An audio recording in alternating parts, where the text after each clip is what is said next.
Hello दोस्तों, welcome back to my YouTube channel. मैं शुभांक एक बार फिर आप सभी के लिए लेकर आया हूँ एक प्रश्न पत्र। और इसके 90% चांस हैं आज के पेपर में आने के, और ये अर्थशास्त्र का पेपर है आपका, ठीक है, जो आज की डेट में होने वाला है। तो इस पर एक वीडियो ऑलरेडी आ चुका है जिसमें ये जितने भी आपके एक एक मार्क्स के विकल्पीय क्वेश्चन थे, बहुविकल्पीय क्वेश्चन, लगभग 32 इनकी संख्या है, ये आप देख सकते हैं। तो इनको मैंने सॉल्व करवा दिया है, और साथ ही साथ ये पीडीएफ आपको टेलीग्राम लिंक पर चैनल पर मिल जाएगा। आपको क्या है, डिस्क्रिप्शन लिंक में दी हुई है, डिस्क्रिप्शन में दी हुई है लिंक, आपको वहाँ जाके ज्वाइन करना है, ठीक है। और बात करते हैं हम इसके फुल सॉल्यूशन पर, जो कि आपने डिमांड की थी, तो इसलिए मैंने इसका कंप्लीट सॉल्यूशन इस वीडियो में आपको देखने को मिलेगा, ठीक है ना। तो चलिए शुरू करते हैं इस वीडियो को। तो सबसे लास्ट में हम चलते हैं जहाँ पर हमारे डिस्क्रिप्टिव क्वेश्चंस हैं ना। तो आपको कुछ नहीं करना है, बस इनका स्क्रीनशॉट लेना है, सारे के सारे का आंसर्स आपको यहाँ पर मिल जाएंगे, ठीक है। और ये जो एक नंबर के विकल्प हैं उसके लिए आप दूसरी वीडियो देख लें।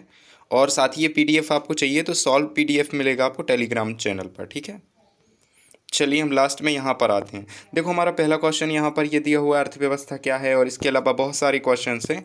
तो इनमें से हमें कोई 10 क्वेश्चंस करने हैं ना। सकारात्मक अर्थशास्त्र किसे कहते हैं, तो इन सभी का क्वेश्चन नंबर और कौन सा क्वेश्चन है आपको नीचे आंसर में दिया हुआ है, मैच करके आप आंसर्स लिख सकते हैं, ठीक है ना।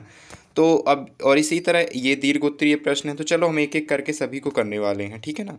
इन सबको आपको नीचे सभी का क्रम मिलेगा, ये जैसे अति दीर्घ हैं, तो ये पूरा पेपर सॉल्व आपको नीचे दिया जा रहा है, ठीक है। तो यहाँ से चलिए शुरू करते हैं, ठीक है। तो आपको वहाँ पर ऊपर लिखा हुआ है लघुत्तरीय प्रश्न है, तो लघुत्तरीय प्रश्न के अंतर्गत ये श्रेणी चल रही है 1 2 3 4 5। अपना नंबर मैच जरूर करें, ठीक है ना। तो सबसे पहले आप लोग स्क्रीनशॉट लेते जाइएगा, मैं आपको दिखाते जा रहा हूँ यहाँ पर। तो सबसे आप पहले आपको पूछा था अर्थव्यवस्था क्या कहलाता है, तो वह क्षेत्र जहाँ पर आर्थिक वस्तुओं और सेवाओं गतिविधियों का निष्पादन होता है, वह क्षेत्र क्या कहलाता है, अर्थव्यवस्था। इसका स्क्रीनशॉट ले लें, ठीक है। फिर दूसरा क्वेश्चन है सकारात्मक अर्थशास्त्र क्या होता है भाई। तो यहाँ पर ये सकारात्मक अर्थशास्त्र की परिभाषा दी हुई है, आप इसका स्क्रीनशॉट ले सकते हैं। चलते हैं भाई अपने नेक्स्ट प्रश्न पर, क्योंकि आपका आज क्वेश्चन एग्ज़ाम है तो ज़्यादा टाइम नहीं लूँगा आपसे, ठीक है। और व्यष्टि अर्थशास्त्र क्या है, तो ये इसकी परिभाषा बताई गई। तो कुछ इसकी विशेषता हैं, व्यक्तिगत अवयव होता है, परिवार, फर्म, इन सभी का अध्ययन क्या कहलाता है, व्यष्टि अर्थशास्त्र कहलाता है, ठीक है। चलते हैं प्रश्न नंबर 4 पर, जहाँ पर हम देखेंगे कि उपयोगिता क्या होती है। तो भाई मानवीय आवश्यकताओं को संतुष्ट करने वाली शक्ति ही क्या कहलाती है, वस्तु की उपयोगिता कहलाती है ना। वस्तु की वह क्षमता जो मानवीय आवश्यकताओं की पूर्ति करती है, उसकी संतुष्टि करती है, उसी को उपयोगिता बोलते हैं। तो इसका स्क्रीनशॉट ले लो, ठीक है। चलिए अब चलते हैं नेक्स्ट क्वेश्चन पर। प्रश्न नंबर 5 है अपना, ठीक है। लघु का 5, ध्यान रखना ऊपर लघु लिखा होगा, ठीक है, पेपर में भी।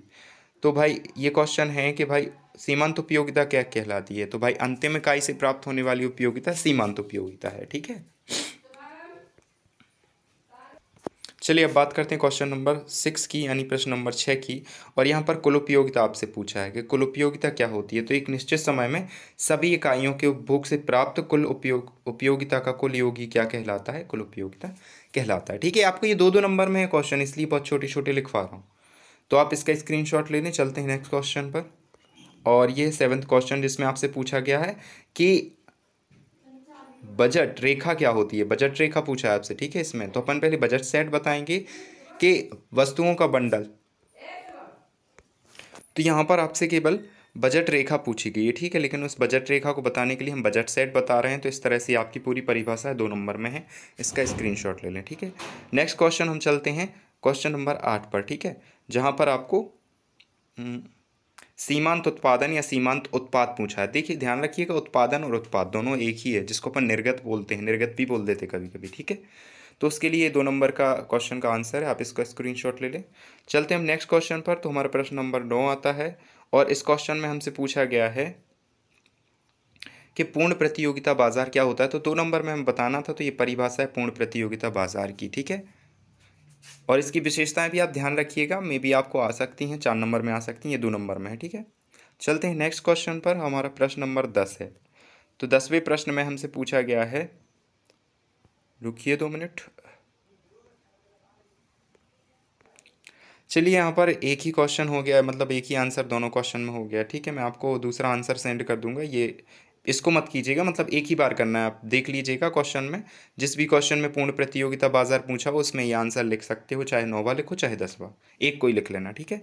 चलो अब हम बात करते हैं दीर्घ प्रश्न की। दीर्घ प्रश्नों में अपना पहला क्वेश्चन वहाँ पर दिया हुआ है, केंद्रीय योजनाबद्ध व्यवस्था या समाजवादी योजनाबद्ध अर्थव्यवस्था की विशेषताएं बतानी है आपको, ठीक है ना।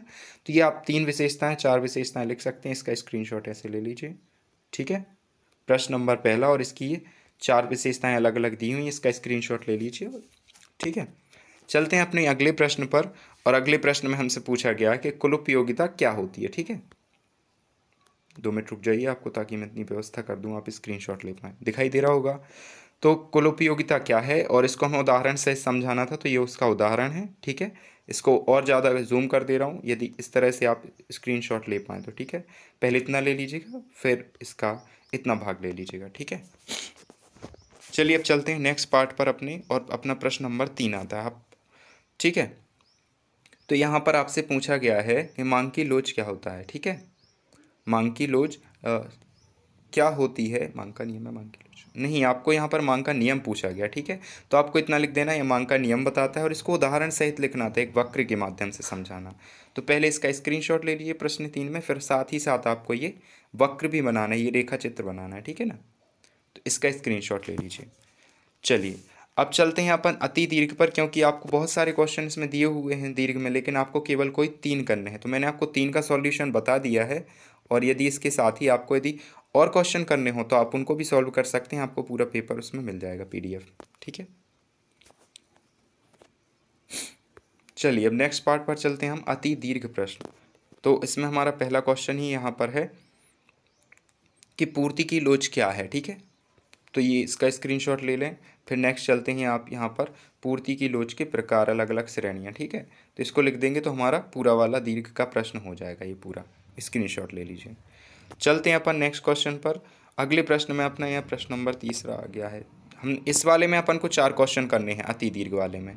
तो उनमें से कोई अपन 4 करेंगे, तो अपन ने पहले पहला कर लिया, अब प्रश्न नंबर 3 कर ले रहे हैं पेपर का, ठीक है। प्रश्न नंबर 3, तो इसमें आपको क्या बताना है, सबसे पहले कि अर्थव्यवस्था की केंद्रीय समस्याएं क्या होती हैं, और प्रमुख केंद्रीय समस्याओं में आपको इनको लिख देना है, ये ऊपर दिया हुआ, ठीक है।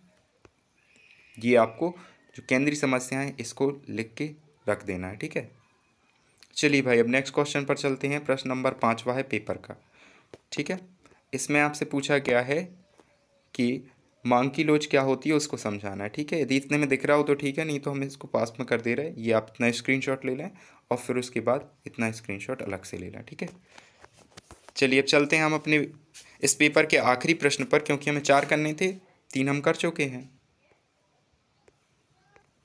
चलिए हमारा आखिरी प्रश्न है कि मांग की लोच को प्रभावित करने वाले तत्व, 7वां प्रश्न है, ध्यान रखिएगा।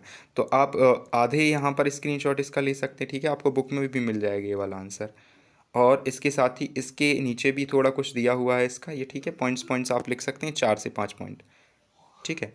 4 नंबर का क्वेश्चन है, आप 4 पॉइंट मिनिमम लिखें।